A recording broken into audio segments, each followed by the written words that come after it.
Very complicated material. Surprisingly, he wrote the next song, which is very simple. Have you heard of one Humperty Dumperty? How he fell with a roll and a rumble, cuddled up like Lord Oliver Crumble, at the butt of the magazine wall, hump, helmet and all. He was a one-timer king of the castle. Now he's kicked about like a rotten old parsnip, and from Green Street he'll be sent be author of his worship to the penal jail. I would hereby like to take the opportunity to recite a piece of poetry that I penned back in the year of our talismanic mastodonic ballerina with an enviable chest of concertina, 1992, and it's entitled Improvidently Dying, also known as Voicing His Resignation to God. Like the bumpin' bull of the Cassidys, all his butters in his hardens, his butters in his hardens, butter his hardens. As a baby, that boy was destined to believe that before he'd read and write a word in anger, he'd be fertilising the poisoned soil of a wrecked peasant land. So he would stare in the haze to set his battered heart ablaze. As he strolled along the road to thee, the blue horizon was a mockery of him, a mockery of his innocence and lack of strength. He'd lie shelled in agony, fixator, bloody horror. What's happening to senility, motherfucker? Quo vadis, drongo, motherfucking cunt. There's no true spell in Connaught Hell that's able to raise. Christ. Can't believe that senility is tormenting me in this manner, but I shall try to remember what I fucking penned in the year of our talismanic mastodonic ballerina with an enviable chest of concertina, 1992. And it goes like this, you know. It's a poem I titled Improvidently Dying, also known as Voicing His Resignation to God.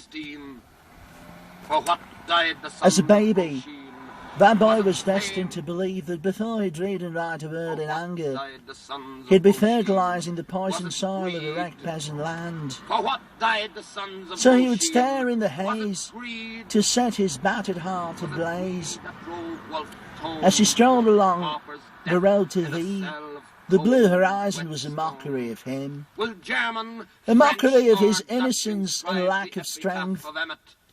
He'd lie shelled in agony, his shark of death slaying him unkindly in his padlocked bed. For the young boys weeping, there we go, I've forgotten it, bloody hell, I need to... You know what happens when your mind becomes mixed with sweet cyanide and everything else on planet Earth, you know. You've just got no hope. You become just another political puppet in the filthy games perpetrated upon humanity by New Labour. And the one-eyed Scottish idiot, Gorgon Medusa Hash-Brown of number 10. I do believe that he will be taken out of number 10 in a straitjacket pretty damn soon.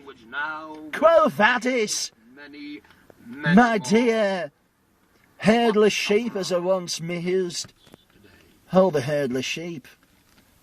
That's another poem I wrote. But you know, I shall make one more concerted attempt to recite this piece of poetry that I penned in 1992, entitled Improvidently Dying, also known as Voicing His Resignation to God.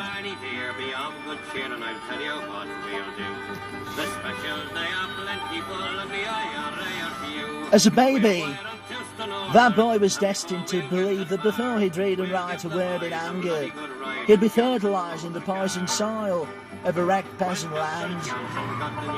So he would stare in the haze to set his battered heart ablaze. As he strolled along the road to thee, the blue horizon was a mockery of him, A mockery of his innocence and lack of strength. He'd lie shelled in agony, his shark of death slaying him unkindly in his padlocked bed. For the young boy's leaping. Oh well, no hope. There is no future. There is no hope. There isn't even a splotch of beauty on the noose of my entire rope that defines lifetime in a minute. So let us all grin it, then bin it, bin it, bin it! Bin that red ballot of yours. Bin it today, tomorrow, forever. Until the wild rover catches you with a twinkle in your eye. So there you go. Sweet Staffordshire countryside. Do take every wretched soul and convert it to a bellicose motherfucking giant until Neil Labour's breath ceases to torment society's apparatchiks, society's impoverished, society's undeserved sufferers, society's unearned battlers, battleships. Please beckon me to bin, and as I binned it, that red ballot paper, I burnt it before I kissed the ballot box. Let there be a revelation. Let there be freedom, and not a red ballot in sight.